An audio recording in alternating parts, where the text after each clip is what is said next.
नमस्कार दोस्तों, एक बार फिर से स्वागत है आपका आपके अपने YouTube चैनल विकास फिजिकल एजुकेशन स्टडी पर। मैं आपका साथी विकास लगातार खेल व शिक्षा की जानकारी के लिए बना हुआ हूँ आपके साथ। भाई बहुत दिनों बाद वीडियो बना रहे हैं और जो आपकी आगामी परीक्षा हैं, जो UPLT ग्रेड के लिए ही सिलेक्टेड क्वेश्चन और ये जो अन्य परीक्षाएँ हैं, DSSB की PGT की परीक्षा है और भाई UKLT की स्टेट है, राजस्थान की परीक्षा है, बिहार की, उत्तराखंड की, इन सभी परीक्षाओं के लिए हमारी टेस्ट सीरीज़ बेहद उपयोगी हैं। आप पिछले कोई भी एग्ज़ाम उठाकर देख लीजिए और हमारी सीरीज़ पाँच सात सीरीज़ से आप क्वेश्चन देखिए। अगर आपको नहीं मिले और ये सेलेक्टेड क्वेश्चन होते हैं हमारे, ये नहीं भाई कि लगातार कुछ भी डालते रहें हम। तो दोस्तों लगातार हमारे साथ बने रहिए। शुरू करते हैं आज की ये सीरीज। हमारे शरीर के निचले हिस्से में कितनी हड्डियां होती हैं? 60, 62, 64, 66। आप अपना आंसर लगा लीजिए। हमारे शरीर में 206 हड्डियां होती हैं एक वयस्क मनुष्य में, और जब एक शिशु का एक जन्मजात शिशु में 300 हड्डियां होती हैं। और हड्डियां अलग अलग प्रकार की हैं। भाई लंबी हड्डियां उत्तोलक का कार्य करती हैं, छोटी हड्डियां ताकत प्रदान करती हैं, चपटी हड्डियां शरीर को सुरक्षा प्रदान करती हैं, और हड्डियां हमारे शरीर के कोमल अंगों को सुरक्षा प्रदान करती हैं और शरीर को आकार देने में मुख्य भूमिका निभाती है। तो दोस्तों हमारे शरीर के निचले हिस्से में कितनी हड्डियां होती हैं? 60, 62, 64, 66। आपने अपना आंसर लगा लीजिए होगा। इसका जो राइट आंसर है वो है 62। और ये पैर में है भाई, पैरों की हड्डियाँ हैं। टोटल पैरों में कितनी हैं? 62। हाथों में टोटल 64। और भाई जो धड़ है उसमें 80 हड्डियाँ होती है। आपको ये याद रखना। हड्डियों का अध्ययन ओस्टियोलॉजी कहलाता है। हड्डियों की बाहरी परत पेरियोस्टियम। आगे चलते हैं दोस्तों। मनोविज्ञान मानव के व्यवहार का विज्ञान है। Psychology is the science of human behaviour. Psychology is the science of human behaviour, यह कथन किसका है? पहले तो बता देता हूँ भाई, मनोविज्ञान का जनक विलियम वुंट हैं। और मनोविज्ञान की अलग अलग शाखाएं हैं। जैसे हमारी शाखा है जैसे खेल मनोविज्ञान, इसके जनक कौन है? Coleman Griffith. आपको ये याद रखना है, कोलमैन ग्रिफिथ। इंपॉर्टेंट क्वेश्चन है। और भाई ये भी मनोविज्ञान का जनक कौन है? ये भी इंपॉर्टेंट क्वेश्चन है, विलियम वुंट। बहुत बार ये दोनों क्वेश्चन आए। तो भाई मनोविज्ञान मानव के व्यवहार का विज्ञान है, यह कथन किसका है? वाटसन का, वुडवर्थ का, पिल्सबरी का, सिंगर का। तो व्यवहारवाद के जनक कौन है? JB Watson. तो इसका राइट आंसर है JB वाटसन। आपको ये याद रखना है। आगे चलते हैं दोस्तों। निम्नलिखित में से कौन सी फ्लैट बोन नहीं है, चपटी हड्डी नहीं है? स्टर्मन हड्डी होती है पसलियों के बीच में, जिससे सभी पसलियां जुड़ी होती हैं। हमारे वक्षस्थल की छाती के बीच की हड्डी होती है और ये इसके 3 पार्ट हैं। और भाई पसलियां हमारे शरीर में 24 पसलियां, 12 इस साइड, 12 इस साइड। फीमर ये पैर की हड्डी है, सबसे लंबी हड्डी है शरीर की। थाई की हड्डी है ये। स्कैपुला ये है कंधे की हड्डी है, पिछली तरफ होती है ऊपरी कमर में। आपको ये याद रखना है। ये भी पूछागा भाई स्कैपुला कहाँ होती है, DSSB में आया था ये क्वेश्चन। भाई स्कैपुला है जो कंधे में पिछली तरफ होती है ऊपरी कमर में। स्टमन बता दिया आपको, छाती के बीच की हड्डी, और रिब्स इससे जुड़ी होती है। तो इनमें से कौन सी चपटी हड्डी नहीं है? तो इसका जो राइट आंसर है फीमर। फीमर शरीर की सबसे लंबी हड्डी है और लंबी हड्डियाँ उत्तोलक का कार्य करती हैं और चपटी हड्डियाँ शरीर को सुरक्षा प्रदान करती हैं। पसलियों के अंदर हमारा हृदय और अन्य कोमल अंग सुरक्षित रहते हैं। आगे चलते हैं दोस्तों। अगला क्वेश्चन है आसन संबंधी बीमारियों का मुख्य कारण है। आसन संबंधी बीमारियों के तो वैसे तो कई कारण हैं भाई। कुछ जन्मजात होती हैं और कुछ भाई अर्जित होती हैं, जो हम पैदा करते हैं गलत आदतों, खान पान और बीमारी की वजह से। आसन संबंधी विकृतियों का मुख्य कारण है संतुलित भोजन न करना, नियमित व्यायाम न करना, बीमारी, उपरोक्त सभी। तो आसान क्वेश्चन है, आपने इसका आंसर लगा लीजिए। तो इसका आंसर है उपरोक्त सभी। फ्लैट फुट जैसी विकृतियाँ कुछ विकृतियाँ हैं जो जन्मजात भी होती है। आपको ये याद रखना है। आगे चलते हैं दोस्तों। अगला क्वेश्चन है BCG का टीका किस रोग से बचने के लिए लगाया जाता है? BCG की फुल फॉर्म है भाई bacillus Calmette Guérin. Calmette Guérin ने इसकी खोज की थी। डायबिटीज़ से बचने के लिए, TB से, ट्यूबरकुलोसिस से, टेटनस से, प्लेग से। भाई मधुमेह जो रोग है डायबिटीज़, वो मनोदैहिक श्रेणी में भी शामिल किया गया है और ये पैनक्रियाज की खराबी के कारण होता है। ट्यूबरकुलोसिस एक बैक्टीरिया जन्य रोग है। यह माइकोबैक्टीरियम ट्यूबरकुलोसिस नामक बैक्टीरिया से होता है। और टेटनस टेटानी बैक्टीरिया है भाई इसका। और प्लेग पेस्टिचुरोला पेस्टिस ये होता है प्लेग पेस्टिचुरोला पेस्टिस के कारण। आपके का जो ये टीका है BCG का, ये किस बीमारी में प्रयोग होता है? तो इसका राइट आंसर है तपेदिक ट्यूबरकुलोसिस में। एक होती है फुफ्फुसिया और एक अन्य भाग में कहीं भी टीबी की गांठ हो सकती है। फेफड़ों की टीबी अलग है और वही अन्य शरीर के किसी भी हिस्से में टीबी हो सकती है। आगे चलते हैं दोस्तों। पाचक नली एलिमेंट्री कैनाल यानी कि हमारे मुख से लेकर और जो मलद्वार तक है जो ये कैनाल है, इसकी लंबाई कितनी होती है भाई? 7 मीटर, 8 मीटर, 9 मीटर, 1.5 मीटर। आप अपना आंसर लगा लीजिए भाई। इम्पोर्टेंट क्वेश्चन है। इसमें हमारा मुख भी आ गया, हर नली भी आ गई और भाई अन्य चीज़ें छोटी आंत बड़ी आंत ये आ गई। तो इसका जो राइट आंसर है एलिमेंट्री कैनाल की लंबाई 9 मीटर होती है। आपको ये याद रखना है भाई। 7.5 फीट तक तो छोटी आंत, तो 7.5 मीटर तक छोटी आंत और 1.5 मीटर के आसपास लगभग बड़ी आंत। टोटल मिला के एवरेज इसका 9 मीटर है भाई। आपको ये याद रखना है। अगला क्वेश्चन है मनोविज्ञान व्यवहार का शुद्ध ज्ञान है, यह कथन किसका है? तो दोस्तों आपको आपकी सक्रियता देखने के लिए आप कमेंट में इसका जवाब दीजिएगा और ज़्यादा से ज़्यादा कमेंट करके आप बताइएगा कि भाई आपने कितना सीखा है। मनोविज्ञान व्यवहार का शुद्ध ज्ञान है, यह कथन किसका? वाटसन का, वुडवर्थ का, पिल्सबरी का, मर्फी का। यह क्वेश्चन भाई UP LT ग्रेड में ये क्वेश्चन आ चुका है। जो तैयारी कर रहे हैं भाई उन्हें जवाब भी दो। आप ज़्यादा से ज़्यादा आप कमेंट में जवाब दीजिएगा। आगे चलते हैं दोस्तों। अगला क्वेश्चन है पित्त का बाइल का सांद्र अवस्था में भंडारण किस अंग में होता है? भाई पित्त का निर्माण कहाँ होता है? पित्त का निर्माण होता है लीवर में। बाइल का निर्माण कहाँ? बाइल जूस कहाँ बनता है भाई? लीवर में, यकृत में। और जो हमारा यह जो पित्त है ये भोजन को पचाने में मुख्य भूमिका निभाता है। तो इसका सांद्रण कहाँ होता है, भंडारण कहाँ होता है सांद्र अवस्था में? पित्ताशय में, गाल ब्लैडर में, गुर्दे में, किडनी में, यकृत में, इनमें से कोई नहीं। तो इसका जो राइट आंसर है आप अपना आंसर लगा लीजिए भाई। पित्ताशय का जो भंडारण है वो ना हो, पित्त का भंडारण हो कहाँ होता है? पित्ताशय में, गाल ब्लैडर में, पित्त की थैली में। आपको ये याद रखना है। और यह क्वेश्चन भी आया था भाई पित्त की थैली कहाँ होती है? तो पित्त की थैली हमारे लीवर में होती है। आपको ये याद रखना है। आगे चलते हैं दोस्तों। शारीरिक शिक्षा, निम्नलिखित में से शारीरिक शिक्षा का कौन सा महत्व है? निम्नलिखित में से शारीरिक शिक्षा का कौन सा महत्व है? आसान क्वेश्चन है बहुत ही।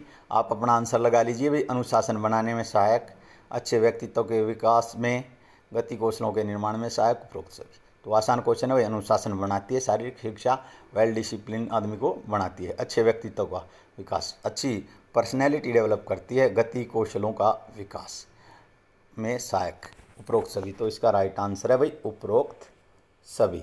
आगे चलते हैं दोस्तों। निम्नलिखित में से कौन सी आसन संबंधी विकृति रीढ़ की अस्थि से संबंधित नहीं है? कुबड़ आगे का यानी कि लाडोसिस, गोलकंधे, लाडोसिस, आगे का कुबड़ भाई 2 बार दे दिया इसने, या स्कोलियोसिस, ये भी रीढ़ की विकृति है। जैसे रीढ़ का टेढ़ा होना, ये रीढ़ की हड्डी का टेढ़ा होना स्कोलियोसिस। तो आप अपना आंसर लगा लीजिए। तो भाई इसका जो राइट आंसर है वो है गोल कंधे, राउंड शोल्डर।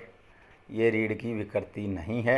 ये कंधे हमारे जो अगली तरफ झुक जाते हैं ये उसकी विकृति है गोल कंधे। लाडोसिस आगे का कुबड़ होता है, होलो बैक भी इसे कहा जाता है। और स्कोलियोसिस में हमारी रीढ़ की हड्डी एक तरफ झुक जाती है। स्कोलियोमीटर से इसे मापा जाता है रीढ़ का भंगिम। आगे चलते हैं दोस्तों। निम्नलिखित में से कौन सा लक्षण थकावट का नहीं? थकावट कब होती है भाई? जब हम लगातार कार्य करते रहते हैं और शरीर में अपशिष्ट पदार्थ जमा हो जाते हैं और हमारा जो कंटिन्यूटी है वो नहीं बनी रहती। थकावट का लक्षण नहीं है। कार्यकुशलता में कमी, निद्रा महसूस होना, नाड़ी पेशीय तालमेल में कमी, व्यर्थ के पदार्थों का जमाव न होना, होना नहीं भी न होना। तो आप इसका आंसर लगा लीजिए। तो इसका जो राइट आंसर है, कार्यकुशलता में कमी थकावट से होगी भाई, नींद महसूस होगी भी, नाड़ी मांसपेशीय तालमेल में कमी, बिल्कुल ठीक है भाई, आदमी के नाड़ी और मांसपेशियों के तालमेल में कमी आएगी। व्यर्थ के पदार्थों का जमाव न होना, तो इसका राइट आंसर है व्यर्थ के पदार्थों का जमाव न होना, क्योंकि व्यर्थ के अपशिष्ट पदार्थ जमा हो जाते हैं जो थकावट उत्पन्न करते हैं भाई। हमारे शरीर में ग्लूकोज की, ऑक्सीजन की कमी होकर अपशिष्ट पदार्थ लैक्टिक एसिड जैसे जमा हो जाते हैं। तो दोस्तों आगे चलते हैं। अगला क्वेश्चन है, निम्नलिखित में से अस्थियों का कौन सा कार्य है? हड्डियों का पहले तो बता देता हूँ भाई, हड्डियों के अलग अलग कार्य हैं बताया था। छोटी हड्डियों का अलग है भाई, लंबी हड्डियों का अलग है, सभी हड्डियों का अलग अलग वो है। हड्डियों का अध्ययन ऑस्टियोलॉजी कहलाता है। हड्डियों की बाहरी परत पेरिओस्टियम और कैल्शियम फास्फेट इनमें मुख्य होता है, और बोन मैरो में ही आरबीसी और डब्ल्यूबीसी का निर्माण होता है। हड्डियों के बीच में एक पदार्थ होता है जिसे क्या कहते हैं, बोन मैरो। तो अस्थियों का कौन सा कार्य है, वही आप अपना आंसर लगा लीजिए। सहारा प्रदान करना, सुरक्षा प्रदान करना, खनिज का भंडारण और उपरोक्त सभी। तो आसान क्वेश्चन है, इसका जो राइट आंसर है उपरोक्त सभी। आगे चलते हैं दोस्तों। एच.एल. क्लार्क द्वारा दिए गए शारीरिक शिक्षा के उद्देश्यों में कौन सा नहीं है? जो हमारी बुक हैं भाई 9th की और 11th की हरियाणा गवर्नमेंट की, उस सिलेबस से ये क्वेश्चन है। और भाई जैसे ये सिलेबस तो हमारा लार्ज है शारीरिक शिक्षा का, लेकिन उन दोनों सिलेबस में भी ये है। तो शारीरिक, ये एस्टेट में भी ये क्वेश्चन आया था कि भी शारीरिक पुष्टि, खाली समय का सदुपयोग, सामाजिक कुशलता, संस्कृति। तो इनमें से कौन सा उद्देश्य नहीं है? तो इसका जो राइट आंसर है आप लगा लीजिए। तो इसका राइट आंसर है संस्कृति। आगे चलते हैं दोस्तों। निम्नलिखित में से कौन सा एक संक्रामक रोग है? अस्थमा। अस्थमा भाई एक मनोदैहिक रोग की श्रेणी में आता है, और मधुमेह भी मनोदैहिक की श्रेणी में आता है। अस्थमा जो कवक के कारण भी हो सकता है भाई, और अन्य कारणों से भी हो सकता है। अस्थमा एक एलर्जी के कारण ही अस्थमा होता है। प्लेग मरे हुए पशुओं से होता है, पेस्टिचोरेला पेस्टिस इसका बैक्टीरिया है। कैंसर भाई ब्लड कैंसर भी हो सकता है, डब्ल्यूबीसी अत्यधिक बढ़ने के कारण, और भाई कोशिकाओं का गुच्छ बनने के कारण भी कैंसर हो सकता है। तो इनमें से कौन सा संक्रामक रोग है? तो मधुमेह ये पैनक्रियाज की खराबी के कारण होता नहीं है भाई। अस्थमा नहीं है, प्लेग, कैंसर भी नहीं है। इसका जो राइट आंसर है प्लेग कैसा रोग है? संक्रामक रोग है। प्लेग महामारी में भाई पहले जब इसका इलाज नहीं था, तो प्लेग महामारी में बहुत सारे लोग मारे गए थे। आगे चलते हैं दोस्तों। निम्नलिखित में से कौन सा तरीका खेल भावना को विकसित करता है? आसान क्वेश्चन है। प्रशंसा करना, खेल भावना पुरस्कार देना, अच्छी क्रियाओं को प्रोत्साहित करना, उपरोक्त सभी। यह क्वेश्चन भी यूपीएलटी ग्रेड में आया भाई। निम्नलिखित में से कौन सा तरीका खेल भावना को विकसित करता है? प्रशंसा करना करता है भाई, खेल भावना पुरस्कार देना करता है, अच्छी क्रियाओं को प्रोत्साहित करना ये भी करता है, उपरोक्त सभी। तो इसका राइट आंसर है उपरोक्त सभी। आगे चलते हैं दोस्तों। घुटनों का आपस में दूर रहना कौन सी आसन संबंधी भी करती है? भाई घुटनों का जो मुड़ा हुआ होना रिकेटस नामक रोग से भी होते हैं। विटामिन डी की कमी के कारण ये रोग होता है। और भाई इसका जो दूसरा वो है, इसे क्या बोलते हैं? बोलैग, नोकनी, फ्लैट फुट, इनमें से कोई नहीं। आप अपना आंसर लगा लीजिए। जो आपस में घुटनों का दूर रहना, कमानीदार टांगे क्या कहलाती हैं? बोलैग्स। जैनु वर्म भी कहा जाता है इसे, जैनु वर्म बोलैग्स। और नोकनी का दूसरा नाम जैनु बालगम है। आपको ये याद रखना है। और फ्लैट फुट का है पीस प्लेनियस, ये इसका। अगला है सबसे बड़ी WBC कौन सी है? सबसे बड़ी वाइट ब्लड सेल कौन सी है?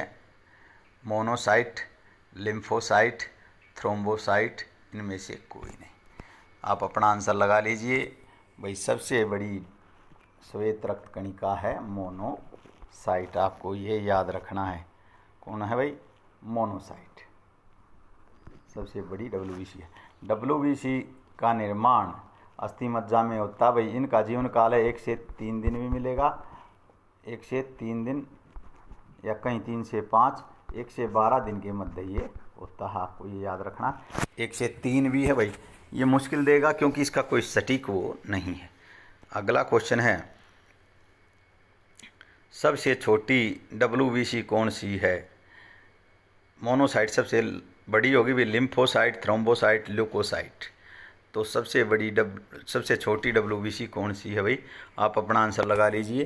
तो इसका जो राइट आंसर है वो है लिम्फोसाइट। लिम्फोसाइट सबसे छोटी WBC है। लिम्फोमा कैंसर का ही एक प्रकार है, और लाइफोमा अलग है भाई। जो गांठें, चर्बी की गांठें हो जाती हैं वो क्या हैं? वो है लाइफोमा, और लिम्फोमा कैंसर का एक प्रकार है, आपको याद रखना। थ्रोम्बोसाइट ये जो रक्त को जमाने में सहायता करती है, आपको ये याद रखना। आगे चलते हैं दोस्तों। ICC महिला T20 विश्व कप 2022 कहाँ होगा? भारत में, दक्षिण अफ्रीका में, ऑस्ट्रेलिया में, कनाडा में। आप अपना आंसर लगा लीजिए। T20 जो विश्व कप है वो कहाँ होगा, आपको ये बताना है कहाँ होगा भाई।